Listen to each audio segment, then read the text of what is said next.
കേരളത്തിൽ ദേശീയ പ്രസ്ഥാനം ഏറ്റവും സജീവമായിരുന്നത് എവിടെയാ? കേരളം എന്ന് പറഞ്ഞാൽ മലബാറുണ്ട്, തിരുവിതാംകൂറുണ്ട്, നടുക്ക് കൊച്ചിയുണ്ട്. എവിടെയായിരിക്കും ഏറ്റവും സജീവമായി ദേശീയ പ്രസ്ഥാനം ഉണ്ടായിരുന്നത്? മലബാറിലാണ്. എന്താ കാര്യം? തിരുവിതാംകൂറും കൊച്ചിയും രാജഭരണത്തിന് കീഴിലാണ്. അപ്പൊ നമ്മുടെ എല്ലാവരും തോന്നൽ മലബാർ നേരിട്ട് ബ്രിട്ടീഷ് ഭരണത്തിന് കീഴിലാണ്. ഓക്കെ, അപ്പൊ മലബാറിൽ ഒരു ജില്ലാ കോൺഗ്രസ് സമ്മേളനം ആദ്യമായിട്ട് നടക്കുന്നത് 1916 ആരായിരുന്നു അതിന്റെ അധ്യക്ഷൻ? ജില്ലാ കോൺഗ്രസ് സമ്മേളനം എന്ന് പറഞ്ഞാൽ ദേശീയ പ്രസ്ഥാനത്തിന്റെ ഭാഗമായിട്ടാ. അപ്പൊ ഇന്ത്യയുടെ കോൺഗ്രസ് പ്രവർത്തനങ്ങളുടെ ഭാഗമായിട്ട് 1916 ആനി ബസന്റ്. ഇപ്പൊ നിഷാം പറഞ്ഞ ഉത്തരം ടി പ്രകാശമാണല്ലോ, അത് മാറിപ്പോകാറുണ്ട് പലർക്കും. ആദ്യമായിട്ട് നടന്ന 1921 ഒറ്റപ്പാലത്ത് നടന്ന സർവമത കോൺഗ്രസ് സമ്മേളനം, സർവമത കോൺഗ്രസ് സമ്മേളനം, അഖില കേരള രാഷ്ട്രീയ സമ്മേളനം, ഒറ്റപ്പാലത്ത് വെച്ച്. അത് 1921. അത് മാറിപ്പോരുത്. മലബാർ എന്ന് പറയുമ്പോഴത്തേക്ക് മലബാർ മാത്രം. മലബാറിലാണ് ആദ്യം കോൺഗ്രസിന്റെ കാര്യങ്ങളൊക്കെ നടക്കുന്നത്. അത് 1916 ആദ്യത്തെ കോൺഗ്രസ് സമ്മേളനം നടന്നത് ആനി ബസന്റിന്റെ അധ്യക്ഷതയിൽ. 1921 പ്രത്യേകത, മലബാറും തിരുവിതാംകൂറും കൊച്ചിയും കൂടെ ചേർന്ന് മലയാളം സംസാരിക്കുന്ന എല്ലാ പ്രദേശങ്ങളിൽ നിന്നുള്ള കോൺഗ്രസ്സുകാരെല്ലാം കൂടെ കൂടിച്ചേർന്നുകൊണ്ടുള്ള ആദ്യത്തെ അഖില കേരള കോൺഗ്രസ് സമ്മേളനമാണ് നടന്നത്. ഏത് വർഷം? 1921. അതിന്റെ അധ്യക്ഷനാണ് ടി പ്രകാശൻ. അദ്ദേഹത്തിന് മറ്റൊരു പേരുണ്ടല്ലോ, ആന്ധ്ര കേസരി. ടി പ്രകാശത്തിന്റെ വന്നതാണ്. മറ്റത് ആനി ബസന്റിന്റെ അധ്യക്ഷതയിലാണെന്ന് ഓർത്തു വെക്കുക. ശരി, ഈ ഗാന്ധിജി അതുപോലെ മൗലാന ഷൗക്കത്ത് അലി അവർ രണ്ടുപേരും കൂടെ ഖിലാഫത്ത് സമരത്തിന്റെ പ്രചരണാർത്ഥം കോഴിക്കോടേക്ക് എത്തി. അവിടെ ആദ്യം കോഴിക്കോടാണ് വരുന്നത്. കോഴിക്കോട് എത്തി സമരത്തിന് പിന്തുണയൊക്കെ പ്രഖ്യാപിക്കുന്നു. അതിനൊക്കെ വേണ്ടി ഗാന്ധി ആദ്യമായിട്ട് അങ്ങനെ വന്ന വർഷം ഏതാ? 1920. ആ കാര്യം നമുക്കറിയാം. അപ്പം അവിടെ അതിന്റെ അടിസ്ഥാനത്തിൽ മലബാറിലെ ഖിലാഫത്ത് കമ്മിറ്റി രൂപീകരിക്കപ്പെടുന്നു. ആ മലബാറിലെ ഖിലാഫത്ത് കമ്മിറ്റിക്ക് രൂപീകരിക്കുമ്പോൾ അതിന്റെ പ്രസിഡന്റും സെക്രട്ടറിയുമായിട്ട് നിന്ന് നേതൃത്വം കൊടുത്തവരാരെന്നറിയോ? ആരായിരുന്നു അതിന്റെ പ്രസിഡന്റ്? ആരായിരുന്നു അതിന്റെ സെക്രട്ടറി? കട്ടിലശ്ശേരി മുഹമ്മദ് മൗലവിയാണ് അതിന്റെ പ്രസിഡന്റ്. ആരാ? കട്ടിലശ്ശേരി മുഹമ്മദ് മൗലവി. സെക്രട്ടറിയെ നമുക്ക് പരിചയമുണ്ട്. കരുത്തനായ കോൺഗ്രസ്സുകാരനാണ്. കേരളത്തിന്റെ വീരപുത്രൻ എന്നാണ് അറിയപ്പെടുന്നത്. യെസ്, സുഭാഷ് ചന്ദ്രബോസ്. കേരളത്തിന്റെ സുഭാഷ് ചന്ദ്രബോസ് എന്ന് വിളിക്കപ്പെടുന്ന നേതാജി എന്ന് വിളിക്കുന്ന മുഹമ്മദ് അബ്ദുറഹ്മാൻ സാഹിബ്. വീരപുത്രൻ എന്നുള്ളത് അദ്ദേഹത്തെ ഇച്ചിരി സിനിമയാണ്. അദ്ദേഹത്തെ പ്രധാന കഥാപാത്രമാക്കിയിട്ട് അത് സംവിധാനം ചെയ്താരെന്നറിയോ?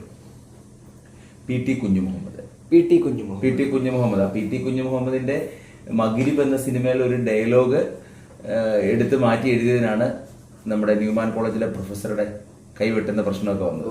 അപ്പൊ പി ടി കുഞ്ഞുമുഹമ്മദിന്റെ സിനിമയാണ് വീരപുത്രൻ. അതിൽ മുഹമ്മദ് അബ്ദുറഹ്മാൻ സാഹിബായിട്ട് അഭിനയിച്ച ആളാണ് എന്റെ കൽബിലെ വെണ്ണിലാവ് നീ. നല്ല പാട്ടുകാരാ. അത് പാടുന്നവരാ?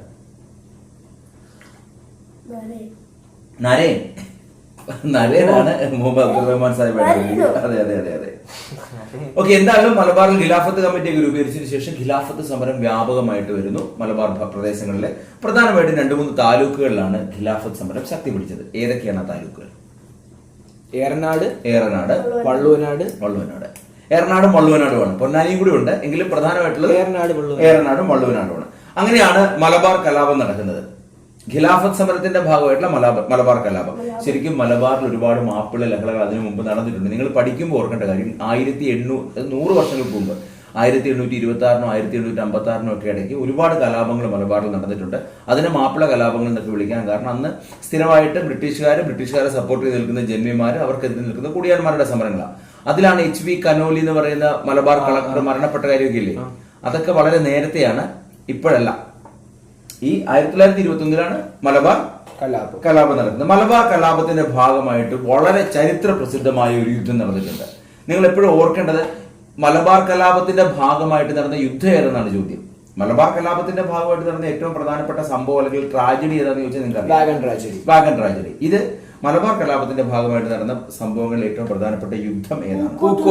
പൂക്കോട്ടൂർ യുദ്ധമാണ്. മലബാർ കലാപത്തിന്റെ ഭാഗമായിട്ടുള്ള ഏറ്റവും പ്രധാനപ്പെട്ട യുദ്ധം പൂക്കോട്ടൂരാണ്. ഇപ്പൊ പൂക്കോട്ടൂരിലെ ഖിലാഫത്ത് കമ്മിറ്റിയുടെ സെക്രട്ടറി ആയിരുന്ന ഒരാളെ അയാൾ മോഷണം നടത്തിയെന്നും പറഞ്ഞ് അയാളെ പോയി ബ്രിട്ടീഷുകാർ അറസ്റ്റ് ചെയ്യാൻ ശ്രമിച്ചതാണ് ഈ പ്രശ്നങ്ങൾക്കെല്ലാം പൂക്കോട്ടൂർ യുദ്ധത്തിന് കാരണമായത്. ആരെയാണെന്നറിയോ? ശരിക്കും മലബാർ കലാപത്തിന്റെ കാര്യം പഠിക്കുമ്പോൾ ഓർത്തു വെക്കേണ്ട പേരാണ്. വടക്കേ വീട്ടിൽ മുഹമ്മദ്. വടക്കേ വീട്ടിൽ മുഹമ്മദ് ഈ മലബാറിലെ ഖിലാഫത്ത് കമ്മിറ്റി അത് ആലി മുസ്ലിയാരും മറ്റേ വാര്യകുന്നത്ത് കുഞ്ഞഹമ്മദ് ഹാജിയും വെളിയിലുണ്ട്. അവരാണ് സമരത്തിന് വേണ്ടി നേതൃത്വം കൊടുക്കുന്നത്. ഈ പൂക്കോട്ടൂർ കലാപത്തിലേക്കും പിന്നെ ഇതുപോലെ നമ്മൾ കാണുന്ന രീതിയിലേക്ക് വളരെ വയലന്റ് ആയ കലാപത്തിലേക്ക് പോകാനുള്ള പ്രധാനപ്പെട്ട കാരണങ്ങളൊന്ന് ഈ വടക്കേ വീട്ടിൽ മുഹമ്മദിനെ അറസ്റ്റ് ചെയ്യുന്നതാണ്. വാഗൺ ട്രാജഡിയുടെ പേര് നിങ്ങൾക്ക് അറിയാം. ഏത് വർഷം ഇപ്പൊ വാഗൺ ട്രാജഡി നടന്നത്? 1921 നവംബർ 10 വാഗൺ ട്രാജഡി നടന്നത്. ആ കാര്യങ്ങൾ അറിയാം. ഓക്കെ. അതുപോലെ ഇന്ത്യ ദേശീയ പ്രസ്ഥാനമായിട്ട് കോൺഗ്രസിന്റെ ഈ കേരളത്തിലെ പ്രവർത്തനങ്ങൾ പറയുമ്പോൾ ഓർത്തിരിക്കേണ്ട ഒന്നാണ്, 21 കഴിഞ്ഞു ഖിലാഫത്ത് സമരം കഴിയുന്നു. ഖിലാഫത്ത് സമരമൊക്കെ നമ്മൾ വേറെ പിന്നെ വിശാലമായിട്ട് പഠിക്കണം. അത് കഴിഞ്ഞാൽ പിന്നെ കേരളത്തിൽ ഒരു അനക്കം ഉണ്ടാക്കുന്ന ദേശീയ സമരം എന്ന് പറയുന്നത് ഉപ്പ് സത്യാഗ്രഹമാണ്. ഉപ്പ് സത്യാഗ്രഹത്തിന് കേരളത്തിൽ നേതൃത്വം കൊടുത്തതാരാ?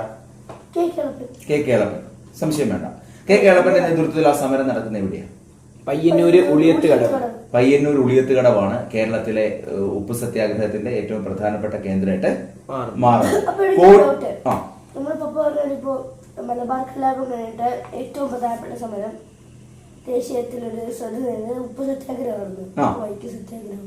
വൈക്കം സത്യാഗ്രഹമുണ്ട്. ഞാൻ പറഞ്ഞ ദേശീയ പ്രസ്ഥാനത്തിന്റെ ഭാഗമായിട്ട് നമ്മൾ ഇതിനെ കാണുന്നത്.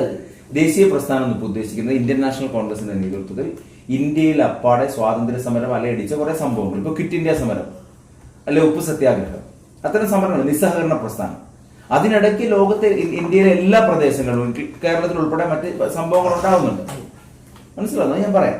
ഇപ്പൊ നമ്മൾ ഇതിലേക്ക് വരുന്നത് ഉപ്പ് സത്യാഗ്രഹം നടക്കുന്ന ഉളിയത്ത് കടവിലാണെന്ന് പറഞ്ഞു. അതിന്റെ കൂടെ കോഴിക്കോടും ഉപ്പ് സത്യാഗ്രഹം നടക്കുന്നുണ്ടല്ലോ. അതിന് നേതൃത്വം കൊടുത്താരാ? മുഹമ്മദ് അബ്ദുറഹ്മാൻ സാഹിബാണ് കോഴിക്കോട്. കേരളത്തിലെ ഈ ഉപ്പ് സത്യാഗ്രഹികളെ സംബന്ധിച്ച് വളരെ ആവേശകരമായ രീതിയിൽ ഒരു പാട്ടുണ്ടായിരുന്നു. വരിക വരിക സഹചരെ സഹന സമര സമയമായി കൈകൾ കോർത്ത് കാൽനടയ്ക്ക് പോകണ. ഇങ്ങനെയൊക്കെ തന്നെയാണോ? വരിക വരിക സഹചരെ ആരാ എഴുതി? അംശി നാരായണ പിള്ള. ഈ അടുത്ത കാലത്ത് ഏതോ ഒരു സിനിമയിൽ ഈ പാട്ട് വീണ്ടും ഉപയോഗിച്ചിട്ടുണ്ട്. വളരെ ലൂസിഫറിനകത്ത് ഈ പാട്ട് വീണ്ടും വരി തെറ്റായിട്ട് എന്തായിട്ട് ഉപയോഗിച്ചിട്ടുണ്ട്. ഓക്കെ. ഇപ്പം പയ്യന്നൂരാണ് കേരളത്തിലെ പ്രധാനപ്പെട്ട ഉപ്പ് സത്യാഗ്രഹ കേന്ദ്രം എന്നൊക്കെ പറഞ്ഞു. അതുകൊണ്ടൊക്കെ തന്നെ കേരളത്തിന്റെ പയ്യന്നൂരിന് വേറൊരു പേരും കിട്ടി.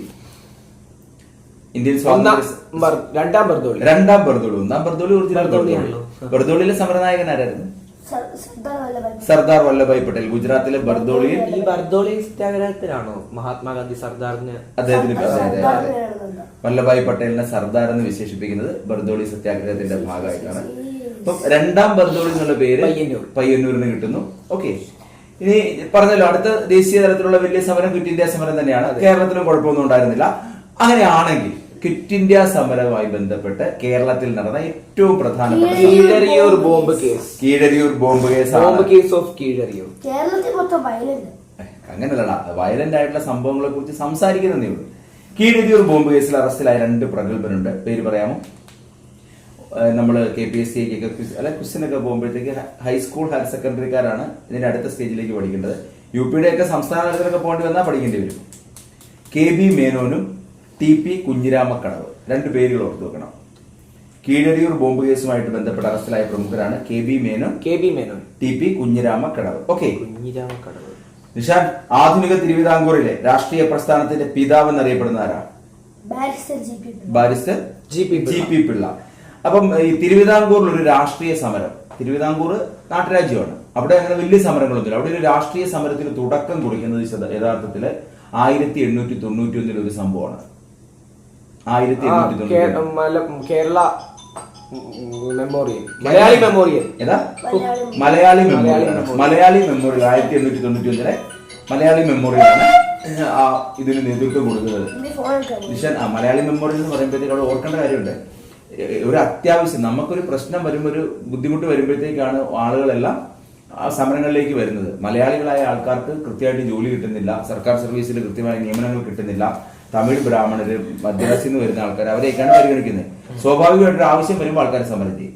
അങ്ങനെ ഉണ്ടായൊരു സമരമാണ് മലയാളി മെമ്മോറിയൽ 1891. അപ്പം സർക്കാർ ജോലികളിൽ തിരുവിതാംകൂറുകാർക്ക് പ്രാധാന്യം വേണം എന്നുള്ളതായിരുന്നു മലയാളി മെമ്മോറിയലിന്റെ പ്രധാനപ്പെട്ട ആവശ്യം. അതിന് നേതൃത്വം കൊടുത്ത ആരായിരിക്കും? Barrister GP Pillai. അതുകൊണ്ടല്ലേ അദ്ദേഹത്തിനെ നമ്മൾ ആധുനിക തിരുവിതാംകൂറിലെ രാഷ്ട്രീയ പ്രസ്ഥാനത്തിന്റെ പിതാവെന്ന് വിശേഷിപ്പിക്കുന്നത്. വലിയൊരു ഭീമ ഹർജിയാണ് തിരുവിതാംകൂറിൽ രാജാവിന് കൊണ്ട് കൊടുക്കുന്നത്, ഞങ്ങൾക്ക് ജോലി തരണമെന്നും പറഞ്ഞ്. മലയാളി മെമ്മോറിയൽ. ഒരു മെമ്മോറിയൽ, ഒരു പരാതി എഴുതി ഒപ്പിട്ടിരിക്കുക. എത്ര പേര് ഒപ്പിട്ടെന്നറിയോ? 328 ഭീമഹർദിക്കകത്ത് 328 പേര്. ഇവിടെ ഒരു 1000 പേര് തികച്ചു പറയാം. 10,038 പേര്. 10,000 അല്ലേ? എത്ര? 10,038 പേരാണ് ഒപ്പിട്ടത്. ഇനിയിപ്പോ 13,000 പേര് ഒപ്പിട്ടവരുണ്ട്. 13,176 പേര് ഒപ്പിട്ട മറ്റൊരു ഹർജിയുണ്ട്. അതേതാ? ഈഴവ മെമ്മോറിയൽ. ഈഴവ മെമ്മോറിയൽ. അത് ഏത് വർഷം? 1896. 1896. അതും തിരുവിതാംകൂറിലെ വളരെ പ്രശസ്തമായ സംഭവമാണ്.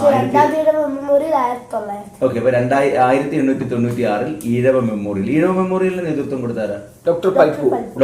ഡോക്ടർ പൽപു ശരിക്കും മലയാളി മെമ്മോറിയലിന്റെ ഭാഗമായിരുന്നു. മലയാളി മെമ്മോറിയലിൽ മൂന്നാമത് ഒപ്പിട്ടയാളാണ്. രണ്ടാമത് ഇതായി ബാരിസ്റ്റർ ജി പി പിള്ള ആയിരിക്കില്ലേ? ആദ്യത്തെ ഒപ്പിട്ടയാളുടെ പേര് KP ശങ്കരമേനോൻ. അല്ല, ആദ്യത്തെ ഒപ്പ് മലയാളി അത് ഓർത്ത് വെക്കേണ്ട പേരാ കേട്ടോ. മലയാളി മെമ്മോറിയൽ ആദ്യം ഒപ്പിട്ടയാള് KP ശങ്കരമേനോൻ. പഠിച്ചു വെക്കണം. രണ്ടാമത് ഒപ്പിട്ടയാളാണ് ബാരിസ്റ്റർ GP പിള്ള. മൂന്നാമത്തെ ആള് ഡോക്ടർ പൽപു. ആ ഡോക്ടർ പൽപു ആണ് മലയാളികൾക്ക് ചെറിയ ജോലിയൊക്കെ കിട്ടി തുടങ്ങി. പക്ഷെ അതും അന്നേരം ഉന്നത കുലജാതര മാത്രം പരിഗണിക്കുന്നു, ഈഴവരെ പരിഗണിക്കുന്നില്ല. അത് പാടില്ലല്ലോ. ജനസംഖ്യയിൽ കൂടുതലുള്ളത് ഈഴവരാണ്. അങ്ങനെ വരുമ്പോഴത്തേക്ക് ഞങ്ങൾക്കും ഈഴവർക്കും തീർച്ചയായിട്ടും സർക്കാർ സർവീസിൽ ഉൾപ്പെടെ പ്രാതിനിധ്യം വേണമെന്ന് പറഞ്ഞുകൊണ്ടാണ് ഒപ്പിടുന്നത്. 1896 സെപ്റ്റംബർ 3-നാണ് ഈഴവ മെമ്മോറിയൽ തിരുവിതാംകൂർ രാജാവിന് സമർപ്പിക്കുന്നത്. ഓക്കെ, എത്ര പേരെ ഒപ്പിട്ടെന്നാ പറഞ്ഞത്? 13,028. എടാ അത് 10,038 അപ്പുറത്ത് നിങ്ങൾ പഠിച്ചു വെക്ക്. 13,176. എത്ര നിഷാൻ? 13,176. സംഖ്യക്ക് പ്രസക്തി ഉണ്ട്, പഠിക്കണം കേട്ടോ. 13,176.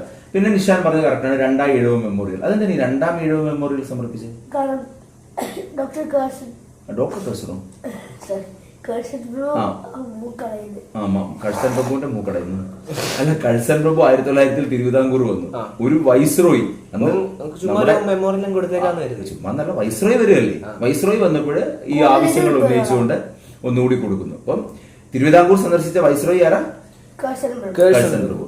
നിഷാനെ, സമരങ്ങളുടെ കാര്യം പറഞ്ഞുകൊണ്ടാണ് ഈ സർക്കാർ സർവീസിൽ ഒക്കെ ആൾക്കാർക്ക് പ്രാതിനിധ്യമാണ് ഇത് അവകാശപ്പെടുന്നത്. ഇതെല്ലാം കഴിഞ്ഞ് വർഷങ്ങൾക്ക് ശേഷം കേരളത്തിൽ അതിശക്തമായ ഒരു സമരം നടന്നു. യഥാർത്ഥത്തിൽ ഒരു പബ്ലിക് സർവീസ് കമ്മീഷൻ PSC പോലും നിയമിക്കപ്പെടുന്നതിന്റെ PSCയുടെ ആദ്യത്തെ ഘട്ടം നിയമിക്കപ്പെടുന്നതിന് പോലും കാരണമായത്. PSC എന്ന് പറഞ്ഞാൽ ഇന്നത്തെ PSC അല്ല കേട്ടോ. രാജാവിന്റെ കീഴിലൊക്കെയാണ് ഭരണമെങ്കിൽ പോലും അവിടെ ഗവൺമെന്റ് സർവീസിലേക്ക് ആൾക്കാരെ എടുക്കണമെങ്കിൽ ഒരു പൊതു നിയമത്തിന്റെ അടിസ്ഥാനത്തിൽ എല്ലാവരിലും കൂടെ ഒരു പരീക്ഷയൊക്കെ നടത്തിയെടുക്കാനായിട്ടുള്ള ഒരു ഏജൻസി അത് രൂപീകരിക്കാൻ പോലും കാരണമായ ഒരു സമരം ഉണ്ടായിരുന്നു. ഏതാ? 3, 2, 1. നിവർത്തന പ്രക്ഷോഭം. അബ്സ്റ്റൻഷൻ മൂവ്മെന്റ് അഥവാ നിവർത്തന പ്രക്ഷോഭം. കിണ്ണങ്കാച്ചി പേരാ അല്ലെ? ഏത് വർഷമാണെന്നറിയോ? ഏത് വർഷമാണ് നിവർത്തന പ്രക്ഷോഭം? 1932. 1932 വർഷമൊക്കെ പ്രധാനപ്പെട്ടതാ. ഒരു മത്സര പരീക്ഷയ്ക്ക് എന്നിട്ട് നിവർത്തന പ്രക്ഷോഭം നടന്ന വർഷം 31 എഴുതി. തെറ്റ്. ഒറ്റ വർഷത്തിനാ പോയെന്ന് പറഞ്ഞിട്ടൊന്നും കാര്യമില്ല. ഗുരുവായൂർ സത്യാഗ്രഹം. ഓക്കെ, 1932 നിവർത്തന സി കേശവന്റെ പ്രശസ്തമായ പ്രസംഗം. അതെന്നാന്നറിയോ? ഏത് വർഷം? 35. ഈ സമരത്തിന്റെ ഭാഗമാണ്. നിഷാൻ പറഞ്ഞത് കറക്റ്റാണ്, ലിബി പറഞ്ഞത് കറക്റ്റാണ്. സി കേശവന്റെ പ്രശസ്തമായ പ്രസംഗം ഈ നിവർത്തന പ്രക്ഷോഭത്തിന്റെ ഭാഗമാണ്. പക്ഷെ അത് നടന്ന 1935-ലാണ്. ഈ സി കേശവൻ ഉൾപ്പെടെ പ്രശസ്തരായ 3 പേരാണ് ഈ നിവർത്തന പ്രക്ഷോഭത്തിന് നേതൃത്വം കൊടുത്തത്. പേര് പറയാവോ? C Keshavan, NV Joseph, PK Kunju. NV ജോസഫും PK കുഞ്ഞും സി കേശവനും ഇവരാണ് നേതൃത്വം കൊടുത്തത്. അതായത് ഒരു all Travancore joint political conference എന്ന രീതിയിൽ എല്ലാത്തരം ആൾക്കാരെയും ചേർത്തുകൊണ്ട് ഒരു സമിതിയൊക്കെ ഉണ്ടാക്കി അതിശക്തമായിട്ട് സമരം നടക്കുന്നു. അബ്സ്റ്റൻഷൻ മൂവ്മെന്റ്, നിവർത്തന പ്രക്ഷോഭം. പേര് കൊടുത്തയാളെ നമുക്കറിയാലോ. ആരാ? I C Chacko. ഒരു സംസ്കൃത പണ്ഡിതനൊക്കെ ആയിരുന്നു കേട്ടോ അദ്ദേഹം. IC ചാക്കോയാണ് നേതൃത്വം കൊടുത്തതെന്ന് ഓർക്കുക. തിരുവിതാംകൂറിൽ സ്റ്റേറ്റ് കോൺഗ്രസ് രൂപം കണ്ട വർഷം എന്നറിയോ? തിരുവിതാംകൂർ, അതായത് ഇത്രേ ഉള്ളൂ, കോൺഗ്രസ് അന്നില്ല, രാജഭരണമാണ്. അപ്പം അത് പോരാ. ഈ രാജഭരണം നടക്കുന്ന സ്ഥലങ്ങളിൽ വലിയ സമരമൊന്നുമില്ല. നമ്മൾ നേരത്തെ പറഞ്ഞു മലബാറിലൊക്കെയാണ് സമരം. എന്നിട്ടും പോരാ, ഉത്തരവാദ ഭരണം വേണം. ജനങ്ങൾക്ക് ഉത്തരവാദിത്തമുള്ള, ജനങ്ങൾക്ക് തീരുമാനങ്ങൾ എടുക്കാൻ പറ്റുന്ന ഉത്തരവാദ ഭരണം വേണമെന്നും പറഞ്ഞ് തിരുവിതാംകൂറിൽ വലിയ സമരം നടക്കും. അതിന് ആ ഉത്തരവാദ ഭരണ പ്രക്ഷോഭത്തിന് നേതൃത്വം കൊടുക്കാൻ വേണ്ടി ഇന്ത്യൻ നാഷണൽ കോൺഗ്രസ് എന്നും പറഞ്ഞല്ല, തിരുവിതാംകൂർ സ്റ്റേറ്റ് കോൺഗ്രസ് അത് രൂപീകരിക്കപ്പെടുന്ന വർഷം പറയാം? നിവർത്തന പ്രക്ഷോഭത്തിന്റെ വിജയത്തിന് ശേഷം 38. 1938 ആരാണ് തിരുവിതാംകൂർ സ്റ്റേറ്റ് കോൺഗ്രസിന്റെ ആദ്യത്തെ president? K Kelappan. K Kelappan അല്ല. കോൺഗ്രസ് മാത്രമല്ല, അപ്പുറത്തെ സൈഡിലോ കൂടുതലും മലബാർ സൈഡിലാണ് അദ്ദേഹം പ്രവർത്തിക്കുന്നത്. ഇപ്പുറത്തുണ്ടെങ്കിൽ പട്ടംതാണുവിളി. തിരുവിതാംകൂറിലെ സ്റ്റേറ്റ് കോൺഗ്രസിന്റെ ആദ്യത്തെ പ്രസിഡന്റ് ആരാ? പട്ടംതാണുവിളിയാണ്. അത് നമ്മൾ ഓർത്ത് വെക്കണം കേട്ടോ. അപ്പൊ തിരുവിതാംകൂറില് വലിയ സമരങ്ങളൊക്കെ നടക്കുന്നു, വിശദമായിട്ട് പഠിക്കേണ്ടതാണ്. എല്ലാം കഴിഞ്ഞ് അന്ന് സ്വാതന്ത്ര്യം കിട്ടാൻ പോകുമ്പോൾ പോലും പക്ഷെ തിരുവിതാംകൂറിൽ ജനങ്ങൾക്ക് ഉത്തരവാദ ഭരണം കിട്ടാൻ സാധ്യതയില്ല. അന്ന് അവിടെ ഒരു ഭരണപരിഷ്കാര കമ്മീഷനൊക്കെ വന്നിട്ട് അന്നത്തെ ദിവാൻ പ്രഖ്യാപിക്കുന്നു, ഞങ്ങള് ഇന്ത്യക്ക് കീഴിൽ അമേരിക്കയുടെ മോഡലിൽ സ്വതന്ത്ര രാജ്യമായിട്ട് നിന്നോളാം. ആര്? ഏത് ദിവാൻ? Sir C P Ramaswamy Iyer. ഈ sir C P Ramaswamy Iyer മലബാറിൽ നടക്കുന്ന കോൺഗ്രസ് സമ്മേളനങ്ങളുടെ അധ്യക്ഷതയിലൊക്കെ നമുക്ക് കാണാം. 1930-കളിലേക്ക് 20-കളിലേക്കൊക്കെ ചെന്നാൽ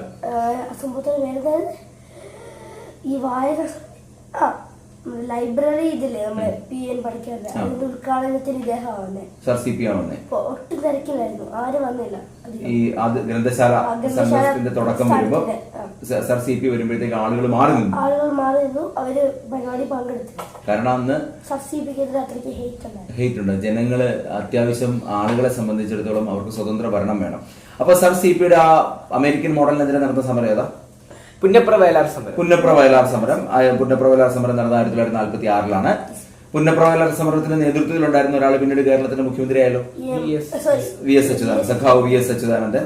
ഇപ്പൊ കഴിഞ്ഞ ദിവസം അദ്ദേഹത്തിന്റെ 1ാം ചരമവാർഷികമായിരുന്നു. ജൂലൈ 21 നിഷാന്റെ ബർത്ത്ഡേ തന്നെ. അന്ന് വലിയ ചുടുകാട്ടിൽ വി എസിന്റെ ശവകുടീരം വലിയ ചുടുകാട്ടിലാണ്. അവിടെ അദ്ദേഹത്തിന് ഒരു സ്മാരകം ഉയർന്നിട്ടുണ്ട്. ഒരു പ്രത്യേകതയുണ്ട് വലിയ ചുടുകാട്ടില്. ഇതുവരെയുള്ള പ്രത്യേകത പുന്നപ്ര വയലാർ സമരസേനാനികൾക്ക് അല്ലെങ്കിൽ അങ്ങനെ പ്രധാനപ്പെട്ട സമരങ്ങൾക്കാണ് സ്മാരകങ്ങൾ ഉയരുന്നത്. ആദ്യമായിട്ട് ഒരു വ്യക്തിയുടെ പേരിൽ സ്മാരകം ഉയരുന്നത് ഇപ്പോൾ വി എസ് അച്യുതാനന്ദന്റെ പേരിലാണ്. ഓർത്തു വെക്കണം. 1936 ഇലക്ട്രിക് സമരം നടന്നിട്ടുണ്ട് കേരളത്തിൽ. വൈദ്യുതി സമരം എവിടെയായിരിക്കും? ഏത് നഗരത്തിലെ വൈദ്യുതി? തൃശ്ശൂർ. അതുകൊണ്ടാണ് ഇപ്പോഴും തൃശ്ശൂർ കോർപ്പറേഷൻ അവരുടെ വൈദ്യുതി വിതരണത്തിന്റെ കൺട്രോളൊക്കെ ഉള്ളത്. തൃശ്ശൂർ അന്ന് കോർപ്പറേഷനല്ല, തൃശ്ശൂർ നഗരത്തിലെ വൈദ്യുതിയുമായി ബന്ധപ്പെട്ടാണ് ആ വൈദ്യുതി വിതരണ സ്വകാര്യ കമ്പനിയെ ഏൽപ്പിക്കാൻ തീരുമാനിച്ചത്. തൃശ്ശൂർ ആകുമ്പോൾ കൊച്ചി രാജ്യത്തിന്റെ കീഴിലാണ്. കൊച്ചി ദിവാനാണ്. ഏത് ദിവാൻ? ആർ കെ ഷൺമുഖൻ ചെട്ടിയാണ്. ആ ദിവാൻ ആർ കെ ഷൺമുഖൻ ചെട്ടിയാണ് കൊച്ചി അറബിക്കടലിന്റെ റാണി വിശേഷിപ്പിച്ച അദ്ദേഹം തന്നെയാണ് കൊച്ചിയിൽ തൃശ്ശൂരിലെ വൈദ്യുതി വിതരണ സ്വകാര്യ കമ്പനി ഏൽപ്പിക്കാൻ നോക്കുന്നത്. സമ്മതിച്ചില്ല. ആൾക്കാർ സമരം ചെയ്തു. ഈ സമരത്തിന്റെയൊക്കെ തുടർച്ച 1936-ലാണ്.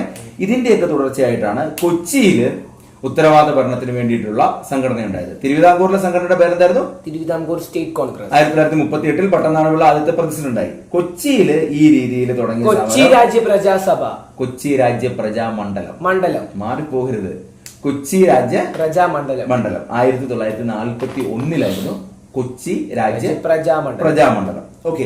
ആരുടെയൊക്കെ നേതൃത്വത്തിലാണ് കൊച്ചി രാജ്യ പ്രജാമണ്ഡലം രൂപം കൊണ്ടുവന്ന് പറയാമോ? നിഷാൻ പറയണം. S Neelakanta Iyer, V R Krishnan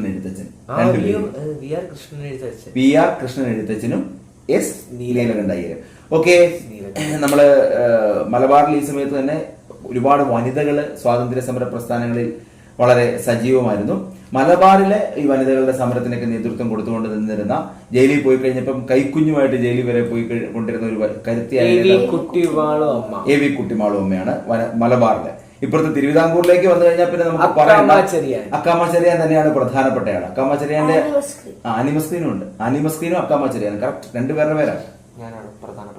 അക്കാമച്ചെറിയാൻ അനിമസ്ക്രീൻ തിരുവിതാംകൂറിലേക്ക് വരുമ്പോൾ. അപ്പുറത്ത് വരുമ്പോഴത്തേക്ക് ഉറപ്പായിട്ടും എ വി കുട്ടിമാളു അമ്മയാണ് ടോട്ടൽ നേതൃത്വം. പിന്നെ വേറെ ഒരുപാട് ആൾക്കാരുണ്ട്.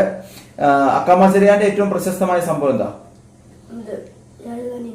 രാജധാനി മാർച്ച്. 1938 രാജധാനി മാർച്ചാണ്. അവിടെ വെച്ചുള്ള അക്കാമച്ചെറിയാന്റെ ബമ്പർ ഡയലോഗ് ഏതാ Nishan? I am the leader, shoot me first. I am the leader, shoot me first. നീ പറയുന്നത് കേക്കില്ല. I am the leader, shoot me first. I am the leader, shoot me first. ഞാനാണ് leader, അതുകൊണ്ട് ആദ്യം എന്നെ വെടിവെക്ക്, അതിനുശേഷം മതി ബാക്കിയുള്ളവരെ. അതുകൊണ്ട് രാജധാനി മാർച്ചിൽ വഹിച്ച ആ ഒരു വലിയ പ്രകടനം കണ്ടിട്ട് മഹാത്മാഗാന്ധി ഒരു വെളിപ്പേര് കൊടുത്തു അക്കാമച്ചെറിയാന്. കേരളത്തിന്റെ ഝാൻസി റാണി, തിരുവിതാംകൂറിന്റെ കേരളമൊന്നുമില്ല കേട്ടോ.